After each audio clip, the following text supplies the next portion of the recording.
Welcome to Around the Whiteboard.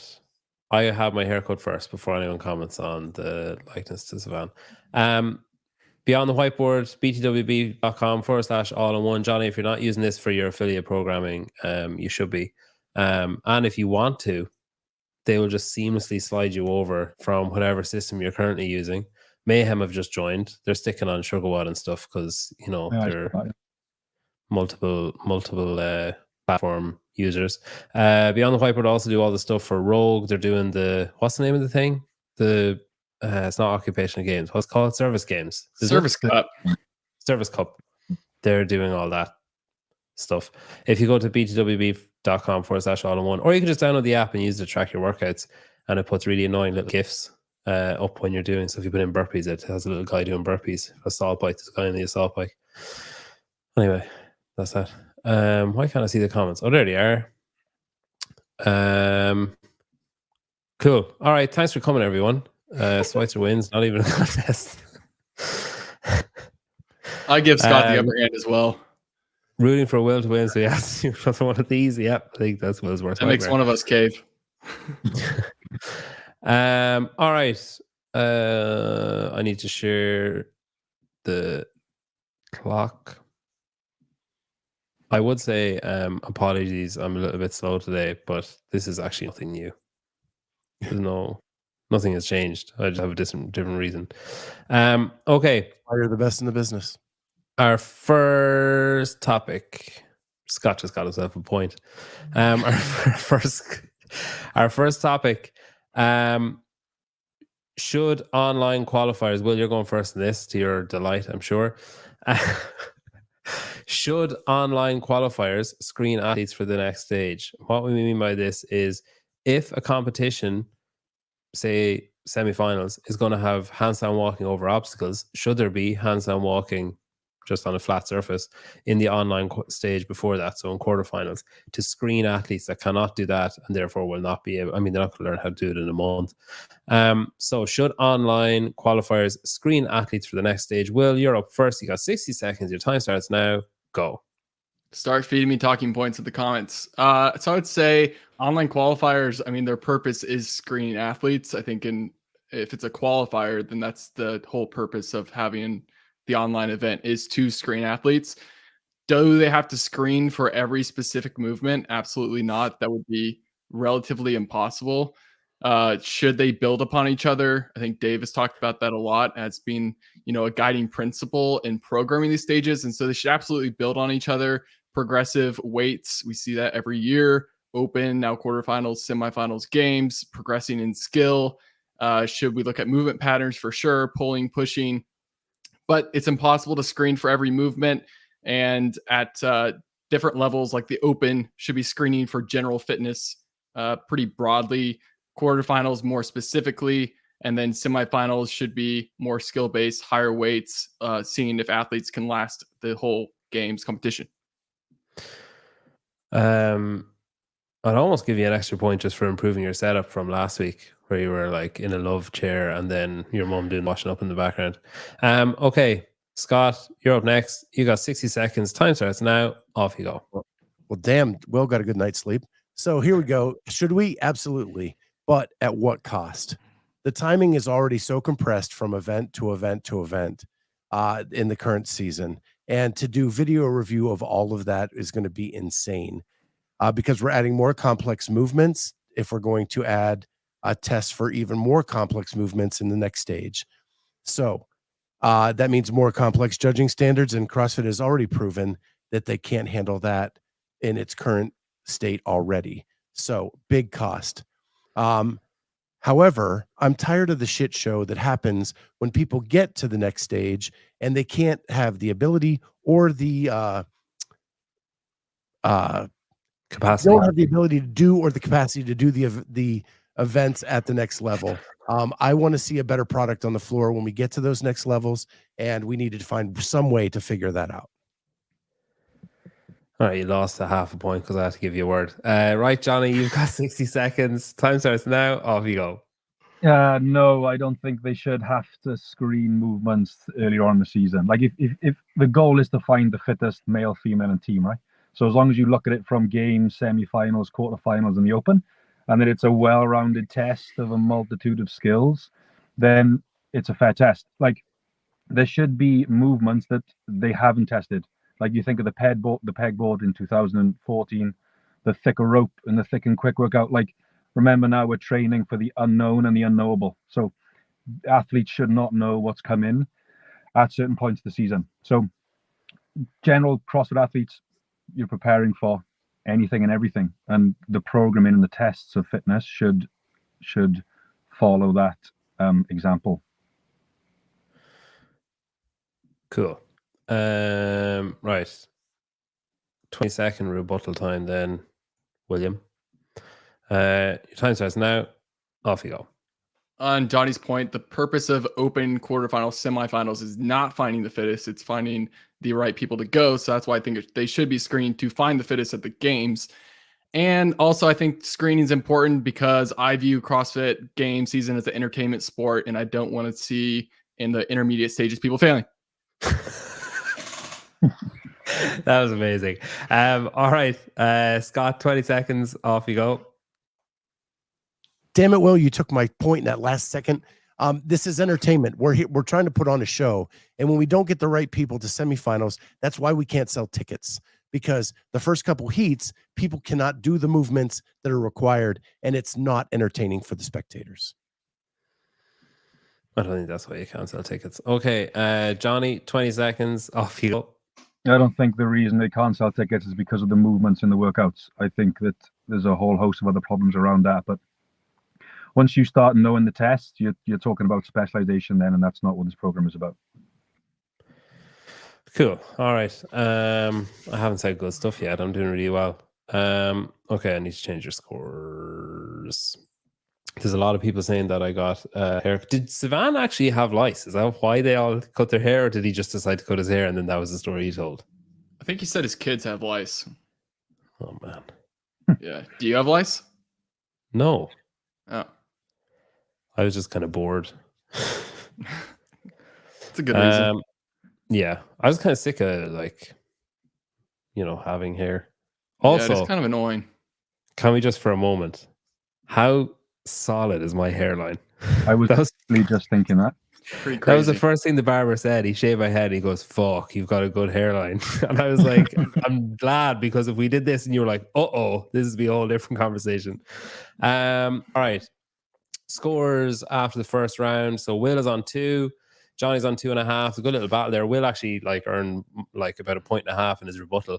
Good little battle there between the two guys. I think Johnny just kind of took it with the purpose of CrossFit, unknown, unknowable, and if you start specializing, you're in trouble.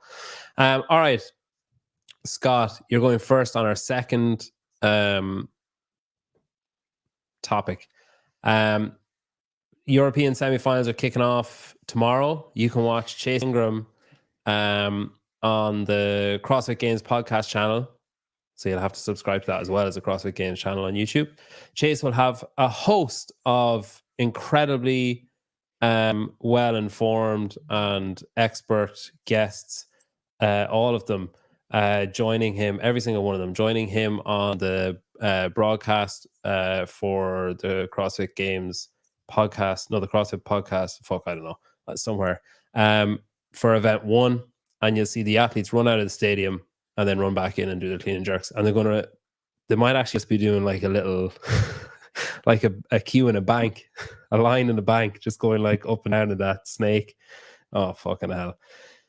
Why? Okay, so our topic leading off, Europe kicking off this weekend, starting our semifinals, sorry, I can't speak, is a dark horse, male and female, to qualify from Europe, because there's about 20, I think it's 20 or 22 former CrossFit Games athletes competing in Europe, and there's 10 spots in male and 10 spots in female. So, Scott, you're up first. You got 60 seconds to tell me your male and female and your why. Your time starts now. Off you go. Well, as you know, I am an expert in the European field. So my first dark horse for the men's side is Colin Bossard. Last year, he was the first person out. When we look at his numbers over the years, he has gone from in the 1000s in 2022, worldwide to 86th.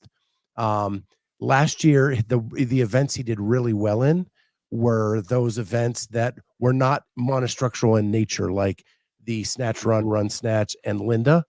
Those are the events he did poorly. And this year, it's much more balanced and fits much more into his game. And then for the women, I have Amy Kringle. Kind of the same reason. She's made huge jumps. She finished 4th in the Open this year. And it is a much more balanced test for the smaller athlete that she is. And I think she'll do much better than she did last year with a shot to get in. And I got footage from Disneyland Paris. They both are great at the cue lines. Oh, excellent. I was like, where the fuck is he going with this? All right, Johnny, you got 60 seconds. Time starts now. Off you go. I'm obviously going with UK people. So Amy Kringle is one of mine, and Harry Lightfoot as well is another one that, like, open finish. You're looking at, I think, 18th and 10th worldwide. They both qualified 11th, I think, in quarterfinals going into their semi-final region. So they're right on the cusp. The big thing for me is they've obviously made big improvements over the last 12 months, especially Amy with the strength. But it's the environment they have. I think they both train in the same gym in Worcester, and I think there's also a good games team there as well. And I think the environment is way more important than the programming long term. So I think with all of those things combined, and especially the environment of other athletes in the gym, they'll be set up for success in the semi-finals. All right. Will, 1 minute. Time starts now. Off you go. I'd like to be the first one to welcome and congratulate Lucy McGonigal on making the CrossFit Games. You can go ahead and book your Airbnb, book your plane travel, because you will be in Fort Worth in August. I'm so excited for you. It's going to be remarkable. I think if you look at trends, we can see there is a obvious trend in North America towards younger women making the CrossFit Games, jumping from, as Sevon would say, the kiddie division to the adult leagues. And I think that is going to trickle to Europe. And we're going to see that train leave the station this year with Lucy McGonigal. Great trajectory. She's so young, 17, had great years, winning the past 2 games in the age group teenage division. We're going to be calling her Professor McGonigal because she is going to put on a clinic and a complete class in the coming years from Europe. And also, Anola Kai, you will make the games, but less exciting. But congrats. Yeah, and also ran. Cool, good job. Anola Kai he's like one of those guys that you can't just say his first name. Like you can't just say no. Sorry. Like you have to say the whole name. All right, Scott, 20 seconds. Off you go. Not only are Colin and Amy great athletes, but they have the best names in the field. Not only the athletic reasons, but they could be Santa's elves, Kringle and Bossard. Oh, 5, last 4, bit in silence there. 3, 2.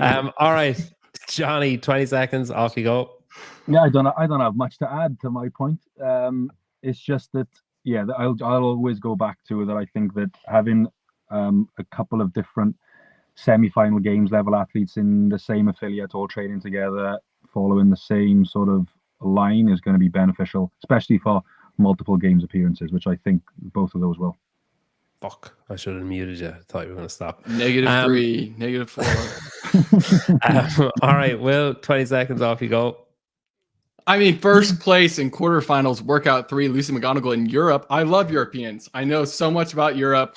I'm just ecstatic to watch this weekend. I'm a big Europe guy. I look down the list and I see names I just know all the way up and down, men and women. It's crazy. I know them all. Okay, wow, amazing. Sarcasm really comes across, doesn't it? Yeah, it does. That's what I've been told my whole life. All right.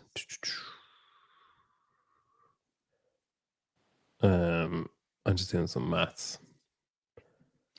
Did I tell you guys that a guy gave out to me for taking too long doing this? Was it me? No, I don't know. Some fucking twat in the comments. 3.5 is 4. I'm sure he's a good guy. Thanks for watching and listening, whoever you are.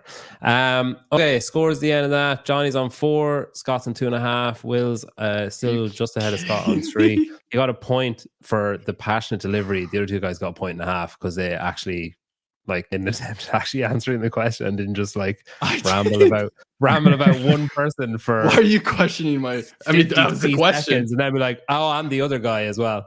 Yeah, I don't think she's going to qualify, to be honest. I'd love her You're to. I'd love her Irish. to.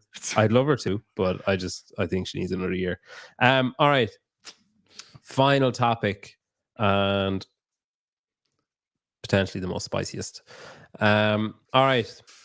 Andrew Hiller, who always slopes quietly into the corner when something bad happens and never like publicly talks about it and pushes it out to the front so that everybody can comment and get involved.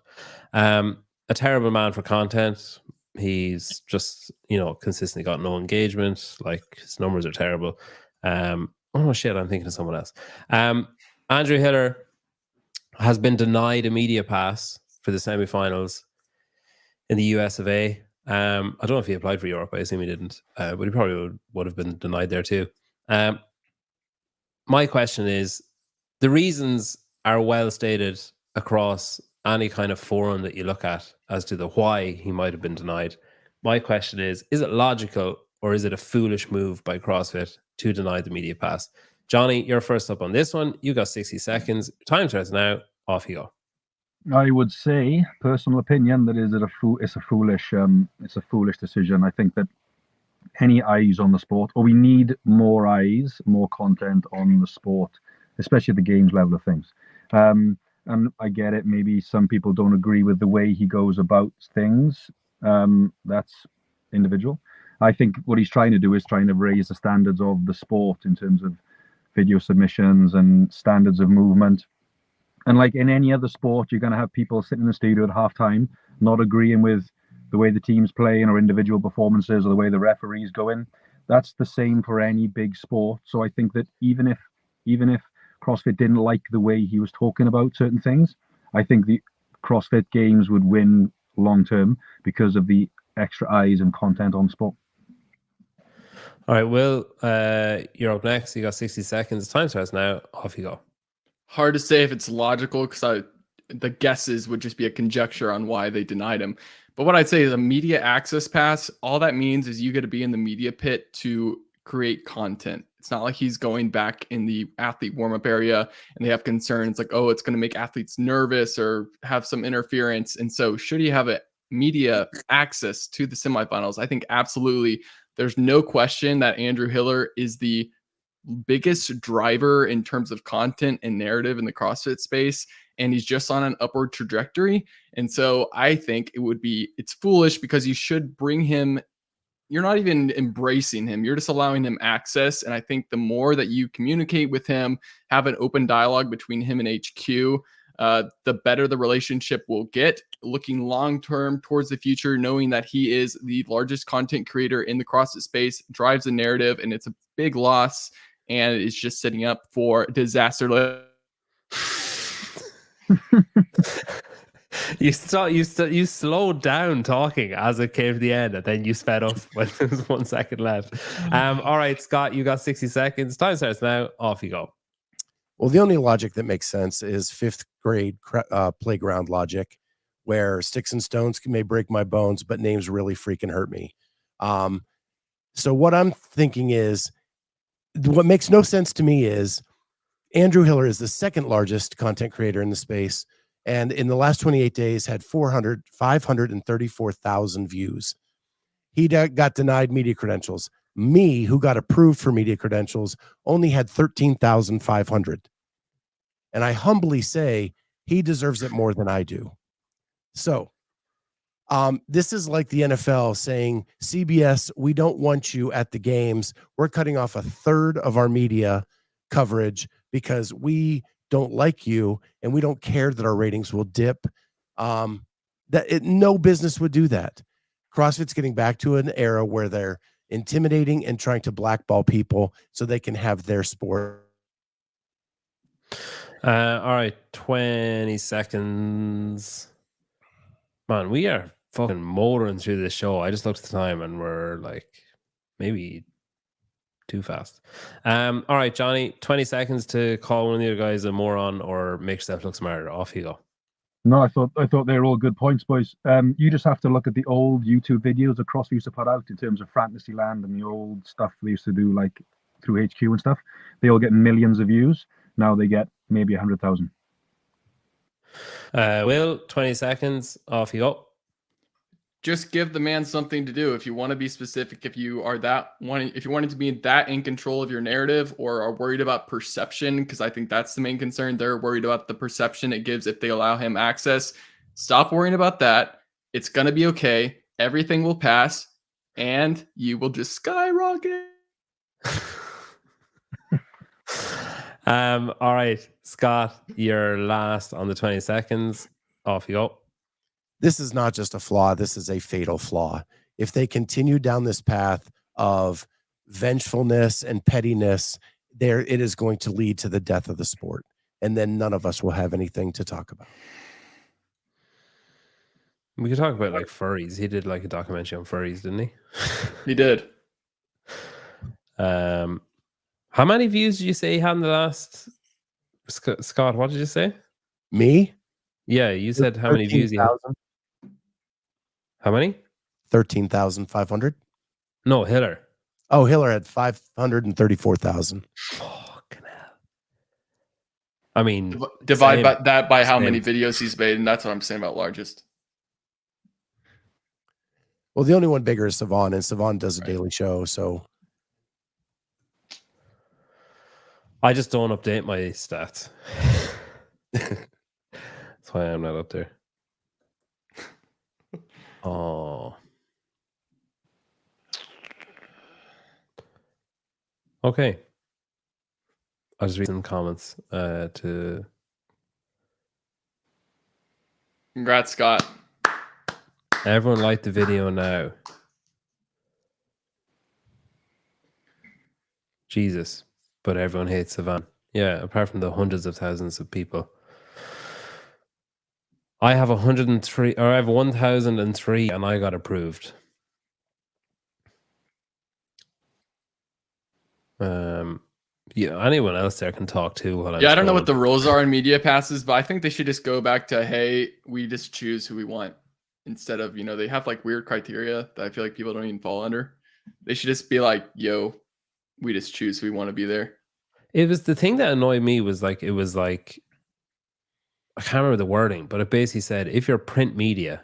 Yeah, it's kind of weird. It was weird. like, what, if you print a newspaper? What the fuck does that mean? There is no print media in CrossFit. Like, no, there's no actual physical print done anywhere. Nothing is printed out. Also, who's actually controlling the media access? There is no media team. The application is very antiquated and needs to be updated severely. What did you say there, Johnny? I said there is no media team, but also you can't do media either. That's what it sounds like. Oh yeah, okay, sorry. Oh, Hiller will be doing media. He'll be doing media unofficially. Yeah, from his house. I can't wait for the video of Hiller getting dragged out. Like like an arm under each shoulder, just like dragging him out, and he'll just have his camera going, being like, "Hey, what affiliate do you train?" Asking the guys that are kicking him out. It's also just weird because he can still buy a ticket and go to the semifinals and film. So it's just like, what's like? But isn't there really specific rules on? Not really. It's like 12-inch length lens, so it's like you can still have a. You can still have a 70 to 200 millimeter, and you can probably still get some good footage from the stands. You can still lose points, Will. All right. They should just ban them totally if they want to do something. Not actually, but I'm just saying. Be like, you can't buy a ticket, you can't get media access. I do think maybe this is just me being fearful of getting turned down someday too. But I do think that if they turn you down, they should have to give a reason why they're turning you down. So they should have to say, you're not big enough, you're not like popular enough, your quality of content is not high enough, or we're afraid of you, or you were mean to us, or like whatever. They should have to give caveat or like a reason why. They shouldn't just be able to say no and then nothing. And I know that that's their right and that's their position and whatever else and fucking bullshit. But like, it's basically a dictatorship, right? Because it's a private thing. Anyway, fucking hell. Here's the scores. Right, so Johnny's on 5. Scott had a remarkable comeback there in that last round. Some like fantastic statistics and passionate delivery. 5.5 points. Will finishes on 4.5, and he'd be delighted to know he never has to do this again. There's a great comment here about Johnny. Where the fuck is it? Spelled his name wrong, but the last time Johnny smiled was when his child dog died. Yeah, I don't smile often. You reserve it for special occasions, funerals, and when my new dog died. Yeah. All right. I'm gonna go because I'm absolutely fucking exhausted. My wife had a baby this morning at 8 a.m. Otis, not named after, but forever associated with Colton Merton's dog. Otis, same name, but coincidence. So thanks, guys. Scott, you're back in a certain number of weeks. I don't know. I'll check and I'll let you know. Right. I can't remember. I can't remember if it's next week or if it's after. If it's 3 more weeks and then it's after that. I don't fucking know. I don't. To be honest, today I don't care.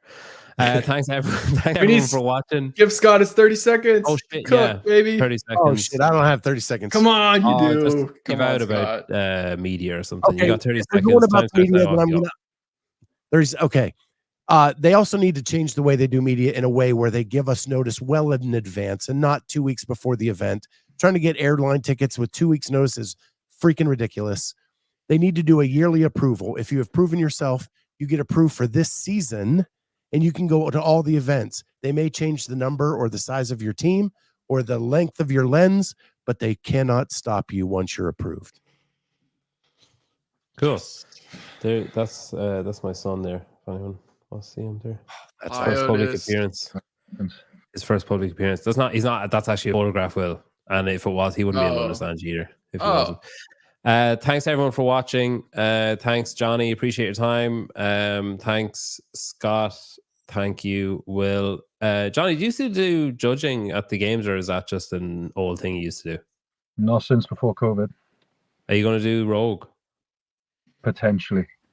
Ooh, exciting. Okay. Yes. Well, I have flights booked. I don't know if I'll have access or not, but I have flights booked, so I'll be around Aberdeen. Thanks, Peter. Thank you. Thanks everyone for watching.